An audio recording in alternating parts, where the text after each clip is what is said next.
네, 하나님 말씀 데살로니가 전서 5장 16절부터 18절까지입니다. 신약 성경의 데살로니가 전서 5장 16절부터 18절까지 말씀을 나누도록 하겠습니다. 네, 넘겨주세요. PPT. 네, 자, 다 찾으셨나요? 살전을 찾으시면 됩니다. 살전 데살로니가 전서 신약 성경에 있고요.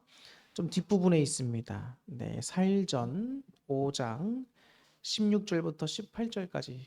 자, 찾으신 분들은 성경책을 보고 읽으시고 혹시 못 찾으신 분들은 화면을 보면서 우리 다 같이 한번 읽도록 하겠습니다. 다 같이 함께 읽습니다. 자, 시작. 항상 기뻐하라. 쉬지 말고 기도하라. 범사에 감사하라. 이것이 그리스도 예수 안에서 너희를 향하신 하나님의 뜻이니라. 아멘. 할렐루야. 네, 여러분, 오늘도 오시기 전까지 많은 일들이 있으시겠지만 그 모든 거 속상한 마음 다 하나님께 맡기시기 바랍니다. 그래서 하나님께서 여러분들의 마음을 위로해 주시고 또 오늘 말씀 가운데 귀한 은혜로 채워주실 수 있기를 또 간절히 소망하고 축복합니다. 어저께 저희 부모님 그 칠순 잔치가 있었습니다. 그래서 어저께 또 오산까지 눈이 엄청 오는데 오산까지 갔다가 또 오고 또 열심히 좀 준비를 했습니다. 어저께 인천은 눈이 별로 안 왔죠. 근데 내려가는 길에 정말 눈이 막 한방 눈이 막 엄청나게 내려오는데 바닥에 막 미끄럽고 쌓이고 그래서 정말 조심조심 잘 갔다 왔습니다. 그래서 하나님께서 힘든 상황과 어려운 상황에서도 우리를 지켜주셨구나. 또이 우리 부모님 칠순잔치가 또 은혜를 잘 마칠 수 있었구나라는 것을 깨닫게 됩니다. 오늘 여러분 오시기 전에도 험한 일이 있을 수 있어요. 그러나 하나님이 지켜주셨기 때문에 그 정도로 망정인 겁니다. 그러니까 여러분 감사한 마음으로 오늘 예배에 집중하고 악한 영에게 마음을 내어주지 마시고 하나님께로 마음을 잘 집중하실 수 있기를 바랍니다. 하나님은 우리가 주 안에서 항상 기뻐하고 또 늘 기도하기를 힘쓰고 또 범사에 감사하며 사는 삶을 원하십니다. 자, 그런데 문제는 우리가 어떻게 해야 항상 기뻐하고 늘 기도하고 범사에 감사할 수 있느냐 하는 거지요. 자, 우리는 해야 할 일들이 참 많습니다. 그리고 다양한 상황들과 맞닥뜨리고 또 여러 사람들과도 부대끼며 살아가고 있지요. 자, 그래서인지 많은 그리스도인들이 이 범사에 감사하라는 말뿐만 아니라 항상 기뻐하고 쉬지 말고 기도하라 이런 말씀을 들을 때면 마음에 왠지 모를 불편함들을 많이 느낀다고 이야기하기도 합니다. 왜냐하면 진짜 삶을 살면서 이렇게 살 수가 있겠냐는 거예요. 자, 우리가 신앙생활할 때 정말 중요한 세 가지가 있습니다. 첫 번째는 뭐냐면 주님을 알아가는 겁니다. 신앙생활은 주님을 알아가는 과정이다라고 하는 말이 있을 정도로 우리 주님이 어떤 분인지를 우리가 명확하게 알아야 돼요. 그게 우리가 신앙생활할 때 중요한 첫 번째입니다. 그리고 두 번째, 신앙생활할 때 중요한 두 번째는 뭐냐면 주님을 믿는 거예요. 우리가 주를 아는 지식이 넘치는 만큼 이젠 주님을 믿어가는 과정이 필요합니다. 우리 주님이 어떤 분인지 명확히 안다면 우리가 신뢰하지 않을 수 없죠. 그리고 우리 주님이 참된 구원이 되신다는 것을 우리가 믿는다면 소망이 생길 수밖에 없는 겁니다. 그럼 날마다 우리의 삶에 기뻐하고 감사할 수밖에 없는 거죠.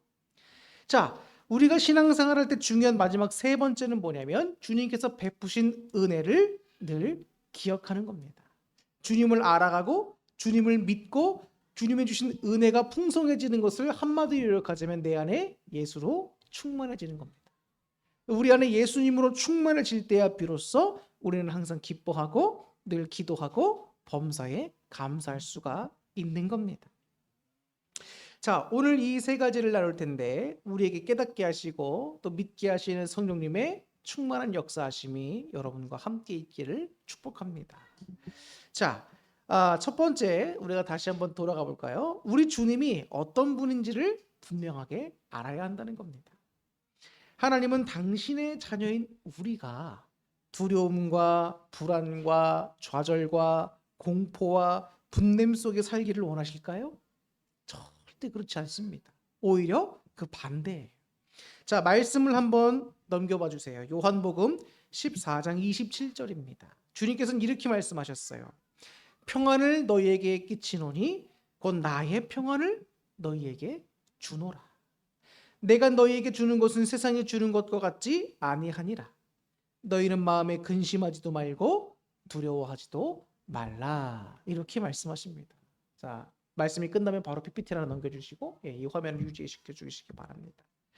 자, 이 말씀의 배경이 있습니다. 예수님께서 대제사장들이 보낸 병사들에게 잡히시기 전에 제자들에게 주신 말씀입니다. 예수님의 병사들에게 왜 잡히셨죠? 이제 십자가들로 돌아가실 일이 남은 겁니다. 그 앞전에 이제 이 대제사장들이 보낸 병사들의 예수님께서 잡히실 때 제자들에게 주신 말씀이라는 거예요. 그때 제자들에게 뭐라고 말씀하십니까? 두려워 떨고 걱정하는 제자들에게 평안하라는 거예요. 평안. 예수님은 이제 곧 있으면 잡혀서 여러 가지 채찍도 맞으시고 고문도 당하시고 이제 죽으실 일만 남았는데 주님 안에 있는 평안을 너에게 준다는 거예요. 아니 고통 가운데 있는데 무슨 평안을 주신다는 겁니까?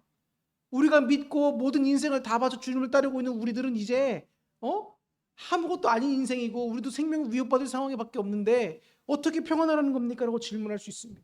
근데 주님께서 말씀하시는 거예요. 평안을 너에게 끼치노니 곧 나의 평안을 너에게 주노라. 예수님 안에 있는 평안은 어디서 오는 평안일까요? 우리의 하나님 안에 있는 평안인 겁니다. 상황과 환경과는 다른 거예요, 여러분. 주님 안에 있을 때 누릴 수 있는 그 평안이 임한 것입니다. 앞으로 예수님께서 당하시게 될 십자가의 순환과 제자들이 겪어야 할 핍박 등을 제자들에게 미리 예언해 주셨습니다. 그때 두려워하는 제자들을 향해서 주신 말씀이었던 거예요. 앞으로 될 일과 상황을 보면 분명 두렵겠지만 지금 너희와 함께하는 이가 누구인지를 분명히 알고 믿으면 평안이 임한다는 거예요. 여러분, 예수님이 어떤 분입니까? 여러분들에게 예수님은 어떤 분이죠? 요술방망이십니까? 나와라 뚝딱하면 내 소원을 성취해 주시는 그런 분입니까? 예수님은 어떤 분입니까? 예수님은 우리의 구주가 되시는 분입니다. 예수님은 우리의 구세주가 된단 말이에요. 다음 주면 이제 우리가 성탄절 전야로부터 시작해서 성탄절이 있지만 예수님께서 이 땅에 왜 오셨냔 말이에요. 우리를 구원해 주시기 위해서 오셨단 말이에요. 그 구원 속에는 우리에게 주시는 평안도 있고 위로가 있고 소망이 있고 모든 것이 있는 겁니다. 주님은 그런 분이에요. 자, 주님이 누군지를 알고 분명하게 믿으면 우리 안에 평안이 임한다는 것입니다. 자, 이사야 26장 3절 말씀을 한번 넘겨봐 주세요. 자, 여러분 우리가 다 같이 한번 읽어보겠습니다. 시작. 주께서 심지가 견고한 자를 평강하고 평강하도록 지키시리니 이는 그가 주를 신뢰함이니이다. 아멘. 자, 뭐라고 말씀하고 있지요? 평강이 어떤 자에게 임한다고요? 주님을 신뢰하는 자에게 평강이 임한다는 겁니다. 내 안에 평안이 없습니다. 주님을 온전히 신뢰하지 못하는 거예요. 제 마음속에 여러분 여러 가지 복잡하고 불편한 일들이 있을 때 마음이 막 번잡스럽고 괴롭고 불안하고 막 심장이 막 답답하고 두근두근할 때가 있습니다. 근데 그럴 때 여러분 놀랍게 주님을 생각하면 마음이 평안해집니다. 주님의 찬양을 듣고 있으면 마음이 평안해져요. 왜 그러죠? 나의 능력이 되시고 나의 구원 되시는 주님이 나와 함께 하시면서 하신 말씀이 있습니다. 내가 너에게 평안을 주노라. 두려워하지 말라. 주님을 신뢰하고 주님을 믿고 함께하고 있으면 우리의 마음이 평안하게 변해지는 거예요. 자, 요한복음 14장 26절 다음 말씀을 보겠습니다. 자, 보혜사 곧 아버지께서 내 이름으로 보내실 성령 그가 너희에게 모든 것을 가르치고 내가 너희에게 말한 모든 것을 생각나게 하리라. 우리를 어려움 가운데 여러분 고아와 같이 홀로 내버려 두시지 않고 우리 성령님을 보내주신다는 겁니다. 이 성령님은 어떤 분입니까? 우리를 도와주시는 분이라는 거예요. 여러분 고아가 얼마나 힘든 삶을 삽니까? 부모가 없다는 건 여러분 엄청난 고통이고 여러분 고난인 거예요. 하물며 여러분 아이들과 함께 지내면서 애들끼리 지내면서도 엄마가 없는 편부모 가정의 아이다? 엄마 없다고 놀려요. 아빠가 없다고 놀립니다. 근데 하물며 양쪽 부모가 다 없어요. 그럼 여러분 그 아이가 정말 혼자인데 이 땅에서 그 아이가 성인이 되고 온전히 자라면서 얼마나 많은 어려움을 겪겠습니까? 근데 주님은 우리를 홀로 내버려 두시지 않는다는 거예요. 고와 같이 홀로 내버려 두시지 않는다는 겁니다. 그러면서 우리 가운데 뭘 보내주셨다? 도우시는 성령님을 보내주셨다는 거예요. 성령. 그래서 우리는 예수 충만, 성령 충만을 받아야 되는 거예요. 우리 안에 성령으로 충만해 있지 않으면 여러분 우리 안에 주님이 주시는 평강과 기쁨이 누릴 수가 없는 거예요. 세상의 걱정과 염려와 괴로운 일 때문에 우리의 마음을 잠식해버립니다. 절대 그러면 안 돼요. 우리 안에 성령이 충만할 수 있도록 말씀과 함께 동행하고 찬송과 함께 동행하고 늘 주님께 우리가 기도하면서 우리의 마음이 주님께로 항상 향해 있어야 되는 겁니다. 주님께서 우리에게 말씀하시는 것, 나의 평안을 너희에게 준다. 세상과 같지 않은 평안이라는 것. 자, 또 말씀을 한번 보겠습니다. 예레미야 29장 11절 말씀입니다. 하나님은 선지자 예레미야를 통해서 말씀하신 거예요. 여호와의 말씀이니라. 너희를 향한 나의 생각을 내가 아나니 평안이요 재앙이 아니니라. 너희에게 미래와 희망을 주는 것이니라. 아멘. 주님의 뜻을 거역하는 타락한 이스라엘 백성에게 회개를 촉구하시면서 주님께서 하신 말씀인 거예요. 회개를 촉구한다는 건 뭐죠? 그 백성이 하나님 말씀대로 지지리도 안 사는 거예요. 그냥 하나님 마음에 아주 그냥 아픔이 되는 겁니다. 근데도 그 백성들을 향해서 하나님께서 때리시기 전에 회개하라는 거예요. 그러면서 하나님께서 너에게 주고자 하는 참된 주님의 뜻은 평안을 주기를 원하는 것이지 너희를 벌하고 때리고 이민족 침략으로부터 너희를 나라를 망하게 하고 괴롭게 하는 게 하나님의 본래 뜻이 아니라는 거예요.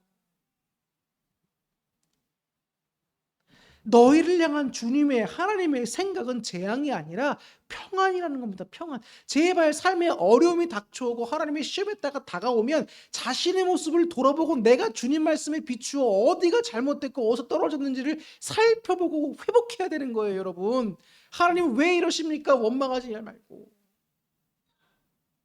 아셨지요? 하나님이 우리에게 주시고자 하는 참된 주님의 마음은 뭐다? 평안이라는 거예요. 재앙이 아니라 평안이다. 주님을 거역하는 백성에게조차도 여러분 용서와 평안뿐만 아니라 미래와 희망까지도 베푸시길 원하는 것이 우리 주님의 마음이라는 거예요. 자, 다음 말씀 이사야 41장 10절 말씀입니다. 주님께서 말씀하십니다. 두려워 말라. 내가 너와 함께 함이라. 처음부터 뭐라고 말씀하시죠? 두려워하지 말라는 겁니다. 근데 여러분 우리 마음속엔 두려움이 너무 많아요. 사소한 거 하나부터 여러분 마음에 걱정이 안 되는 게 없습니다. 그렇지 않습니까? 아 무슨 걱정 왜 이렇게 많냐고요. 근데 주님께서는 딱 한 말씀 먼저 하시는 겁니다. 사랑하는 딸아 두려워하지 말라. 사랑하는 아들아 두려워하지 말라는 거예요.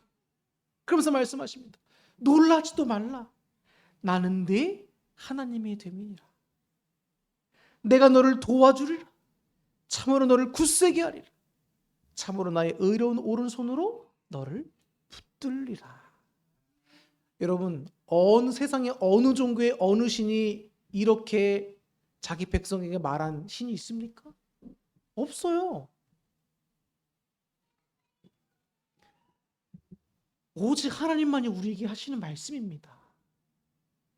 하나님을 섬기는 백성을 향해서 백성이라고 하는 사람, 신도 없지만 종교도 없지만 여러분 보세요. 자녀라고 하잖아요. 자녀. 어떻게 신을 향해서 감히 우리와 같이 죄인들이 아버지라고 부를 수 있습니까? 아니 이런 하나님이 어디 있냐고, 이런 신이 어디 있습니까 여러분? 그러면서 우리에게 평안을 주시길 원하시고 예수님을 보내셔서 구원이 소망이 되주시고 두려워하지 말라 함께 해주신다 하시면서 다독여 주시고 위로해 주시고 힘을 주시는 분이 어디 있냐고. 우리 하나님밖에 없는 겁니다. 이런 하나님을 분명히 아시고 믿으셔야 되는 거예요 여러분. 근데 반면에 사탄이라고 하는 존재가 있습니다. 이 사단은 우리에게 항상 다가와서 우리의 마음을 잠식해 들어가는데 어떻게 잠식해 들어가는지 아십니까? 두려움과 공포, 실패와 좌절, 낙심의 마음으로 우리의 마음을 잠식해 들어갑니다. 부정적인 마음으로 우리의 마음을 휘어잡아요. 기도하다가도 여러분 두려움이 엄습할 때가 있습니다. 마음에 막 낙심될 때가 있어요. 상황을 보고 자신의 열악한 모습을 보면 막 낙심될 때가 있죠. 근데 하나님은 그런 우리에게 뭐라고 말씀하세요? 두려워하지 말라. 낙심하지 말라. 내가 너와 함께한다. 주님은 항상 우리를 위로해 주신다고요. 근데 사탄은 네가 그러면 그렇지. 너 그거밖에 안 되잖아. 너 또 하나님께 죄 짓고 왔잖아. 야, 너 그렇게 가난하고 힘들고 불편하고 불쌍한데 네가 뭘 하겠다는 거냐? 너 능력도 없는데 네가 무슨 교회 맡겨진 일을 감당하겠다는 거냐? 너 사람과의 관계도 잘 못 맺잖아. 근데 네가 교회에서 무슨 성도가 사람들과 관계를 맺고 네가 무슨 일을 하겠느냐? 우리를 막 끌어내립니다, 여러분. 우리의 마음에 가장 아킬레스건인 걸 자꾸 긁어요. 그러면서 우리를 실패하게 하고 낭망하게 하고 낙심하게 하고 두려움과 공포에 떨게 만든다는 거예요. 그럼 어떻게 됩니까? 우리의 마음이, 우리 시선이 주님을 놓쳐버리게 돼요. 상황과 자꾸 내 자신을 보게 되는 겁니다. 그러다 보면 우리 안에 기쁨과 감사와 기도가 되는 마음들이 사라지는 거예요. 여러분, 사탄의 유혹과 사탄의 속임에 속지 마세요, 여러분. 그럴 때일수록 더더욱 우리는 힘을 내어 기도로 주님께 나가야 돼요. 여러분, 기도는 어떻게 하는 겁니까? 힘쓰고 애써서 하는 거예요.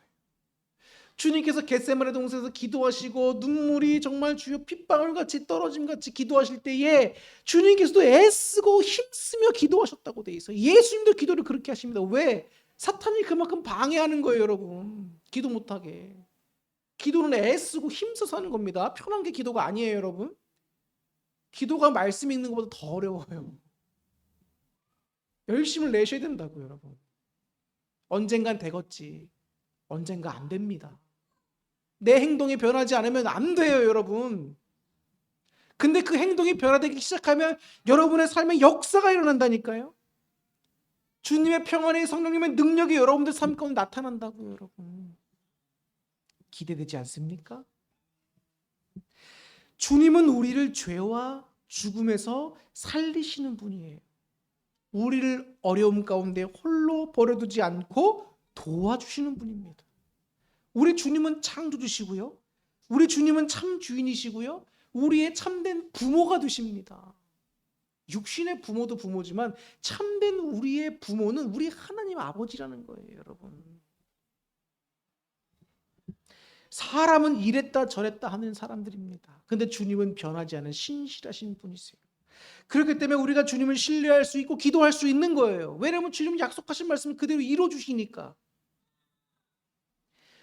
이만하도 여러분 주님을 믿지 못하겠다라고 하시는 분들은 정말 기도해 보세요. 정말 심각하게 기도해 봐야 됩니다. 주님은 어떤 분이시죠? 또 전지전능한 분입니다. 만왕의 왕이십니다. 유일신이시고 온전한 주님이십니다. 우리를 천국으로 인도하시면서 상 주시기를 원하시는 분이라고요. 우리가 주님 앞에 천국에 갔을 때 여러분 우리 상급이 없겠습니까? 있겠습니까? 한번 생각해 보세요. 상급은 분명히 있습니다. 왠지 아십니까? 우리가 헌금 드리고 주일 하고 충성하고 하는 여러 가지 모든 일들 우리가 생각할 때 별거 아닐 수도 있습니다. 근데 주님은 우리의 중심을 보신다. 아, 주님 제가 오늘 헌금 요거밖에 못했는데, 아, 주님 제가 주님께 헌신 오늘은 이것밖에 못하고 제대로 하지도 못했는데 하나님 어떡합니까? 죄송합니다 라고 생각할 수 있지만 주님께서 우리의 마음과 중심을 보시며 기뻐하신단 말이에요. 그러면서 하나님께 천국의 여러분들을 향한 상급이 마련이 되어져 가고 있습니다. 얼마나 감사합니까, 여러분. 천국에 대한 소망과 주님을 향한 마음을 우리가 알아가고 믿어갈 때 우리의 마음에 지금 뭐가 나오죠? 감사가 나오잖아요. 세상에 주는 것과 다른 평안과 감사와 기쁨이 우리에게 있게 된다는 거예요. 이런 주님께 우리가 붙어 있어야 된단 말이에요. 붙어 있어라. 붙어 있는 거 어떻게 붙어 있는 겁니까? 말씀을 읽어야 붙어 있지요. 기도를 해야 붙어 있지요. 찬송을 들으며 해야 붙어 있는 거지요. 사랑의 실천과 주님의 말씀대로 살려고 노력해야 붙어 있는 겁니다. 아무것도 안 하고 가만히 있는 거는 여러분 죽은 믿음이라고 말씀하고 있습니다. 내 믿음이 살아있는 믿음이냐? 그럼 증명해 보라는 거예요. 어떻게 증명하겠습니까? 목사가 예수님 믿습니다. 저는 목사입니다라고 하지만 하는 행동이 여러분 개차반이야. 그럼 그게 살아있는 믿음입니까? 성도가 예수님 믿습니다라고 하고 있는데 하는 행동을 보면 세상 사람들보다 더해. 그럼 그게 살아있는 믿음입니까? 그 믿음 갖다 천국 가겠냐고. 못 가는 겁니다, 여러분.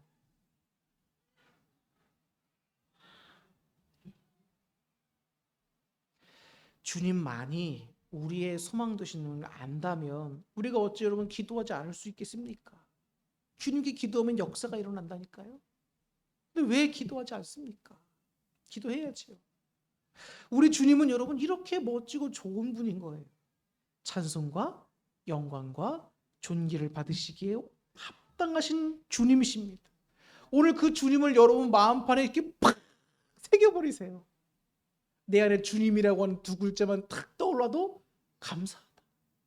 어려운 상황 가운데 주님만 생각하면 천국에 대한 소망과 나와 도우시고 함께하신 주님으로 인하여 기쁨이 넘쳐날 수 있기를 바랍니다.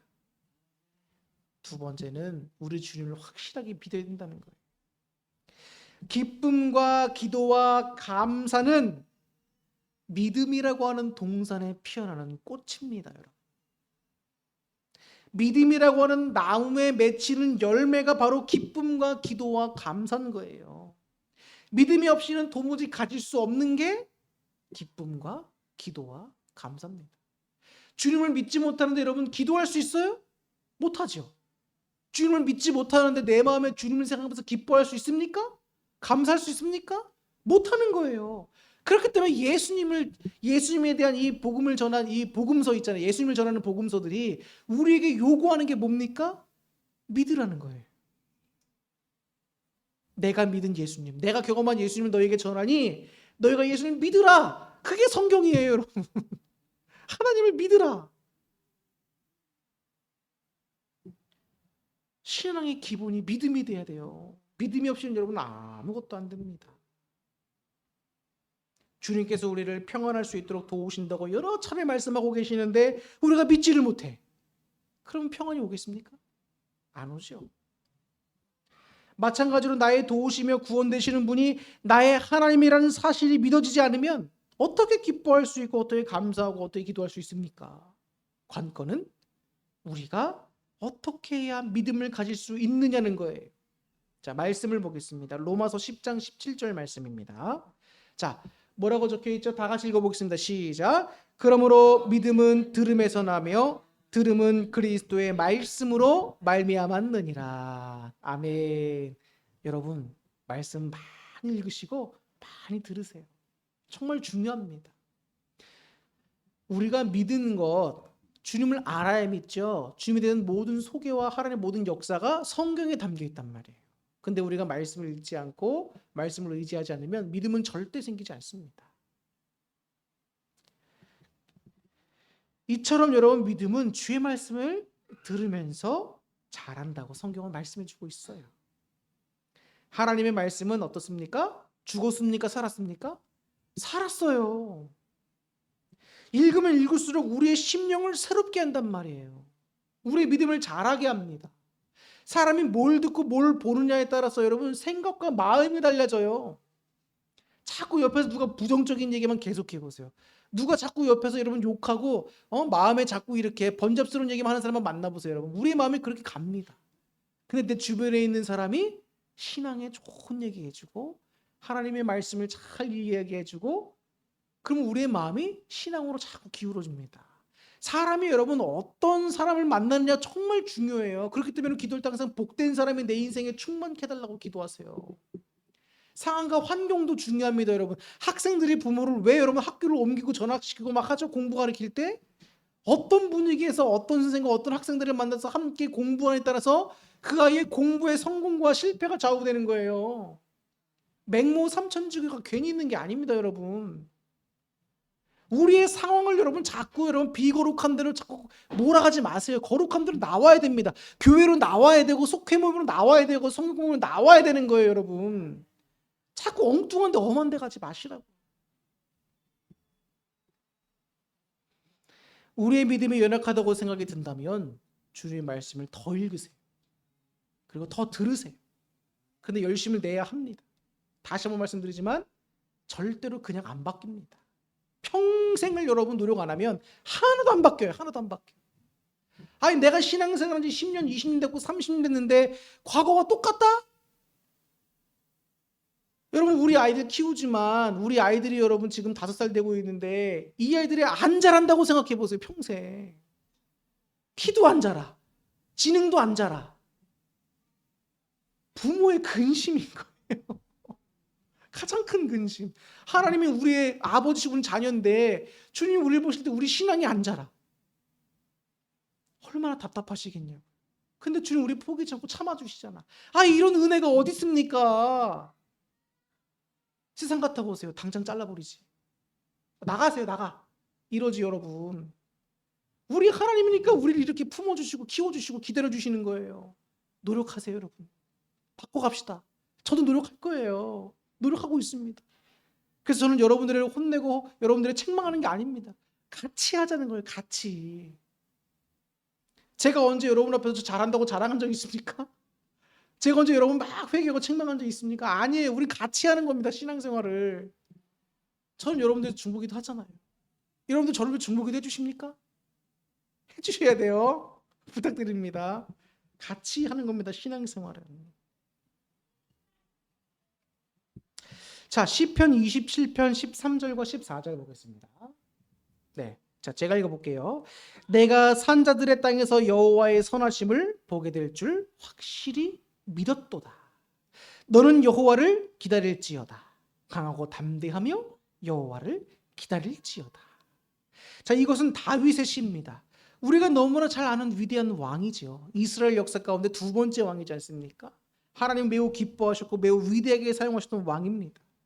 이 다윗의 인생은 여러분 모두 꽃길만 거는 것 같지만 그렇지 않았어요. 여러분 자신을 죽이려는 사울 왕을 피해 숨어 살아야 했습니다. 얼마나 두렵고 떨리겠습니까? 한 번은 적국인 블레셋 가드 땅에 숨어서 살다가 미친 척하고 살아난 적도 있지요. 그때 그 수치와 모멸감을 뭐라고 표현할 수 있겠습니까? 여러분 인생 살면서 정말 수치스럽고 모멸감 느꼈던 적 있습니까? 지금 다윗도 그런 거예요. 그때 그 경험을 가지고 지은 시가 바로 이 시편 34편인 겁니다. 또한 이 다윗의 인생엔 여러분 자신의 아들들이 반역을 일으켜서 왕위를 찬탈하려고 했던 적도 있습니다. 자신의 아들이 나를 죽이려고 했다니까요. 여러분 왕위를 얻으려고 물려받으려고. 생각해보세요. 여러분의 자녀가 나를 죽이려고 한다. 이것만큼 가슴 아픈 일이 어디 있습니까? 다윗은 자신의 모든 고된 삶 속에서 자신을 구원하셨던 주님을 바라봤다는 거예요. 이게 중요합니다. 이게 중요해요. 믿음으로 주님을 바라봤다는 거예요. 믿음으로 간구했고 종국에는 믿음으로 구원을 얻었습니다. 그 확실한 고백이 다음 말씀에 나오는 시편 40편 1절과 2절 말씀이에요. 자, 우리 다 같이 한번 읽어보겠습니다. 시작. 내가 여호와를 기다리고 기다렸더니 귀를 기울이사 나의 부르짖음을 들으셨도다. 그가 나를 기가 막힐 웅덩이와 수렁에서 끌어올리시고 내 발을 반석 위에 두사 내 걸음을 견고하게 하셨도다. 할렐루야. 다윗이 우리에게 교훈합니다. 주님을 믿어 다윗이 구원을 받았듯이 우리도 그와 같이 주님을 믿고 의지하면 구원을 받는다는 거예요. 우리 인생에도 여러분 기가 막힐 웅덩이가 많이 있지요. 또 앞으로도 기가 막힐 웅덩이가 있기도 할 테지만 주님을 믿고 인내하고 의지하며 나가면 승리는 분명히 우리의 것이라는 겁니다. 말씀이 많이 있지만 말씀을 좀 여기서 줄이기로 하려고 합니다. 시간이 너무 길어져서 안 되겠어요. 자, 마지막 3번째는 뭐냐면 주님께서 베푸신 은혜를 기억하고 기뻐하고 기도해야 감사할 수 있는 겁니다. 어저께 저희 부모님 칠순잔치를 했다고 그랬잖아요. 그럼 저희가 감사패를 마쳤습니다. 감사패를 마쳐서 제가 이제 낭독을 하면서 부모님께 드렸는데 감사패를 보면 부모님의 한평생 우리를 위해서 어떻게 헌신하셨고 어떻게 살아오셨는지가 다 있어요. 그 감사와 은혜를 아니까 짧은 한 줄의 감사패에 적더라도 진심이 묻어나올 수밖에 없는 겁니다. 제가 그 감사패의 문구를 이제 그 고민하면서 또 참조하면서 만들고 적을 때 마음이 막 울컥울컥 하는 거예요. 너무 감사한 겁니다. 부모님의 은혜에 너무 감사한 거예요. 이 세상에 정말 부모님이 정말 내 편이구나. 정말 부모님이 나를 위해서 희생해주고 거름이 되어주지 않았다면 나라고 하는 꽃은 피어날 수가 없었던 거구나. 정말 느끼게 되는 겁니다. 하나님의 은혜고 부모님에 대한 감사인 거죠. 여러분, 하나님께 우리가 어떻게 감사할 수 있습니까? 범사에 우리에게 주신 은혜들을 우리가 날마다 깨달아야 되는 거예요. 깨달아야 돼. 그래서 우리가 각종 절기 때마다 항상 하나님께서 여러분들에게 베푸신 은혜를 한번 생각해봐라. 기억해봐라. 그 은혜를 여러분 알게 된다면 오늘도 우리를 인내하시고 참아주시며 키워주시고 먹여주시고 우리와 함께 하시고 도와주고 평안을 주신 주님을 우리가 안다면, 믿어진다면 감사가 안 나올 수가 없는 거예요. 상황과 조건하고는 상관없는 감사입니다.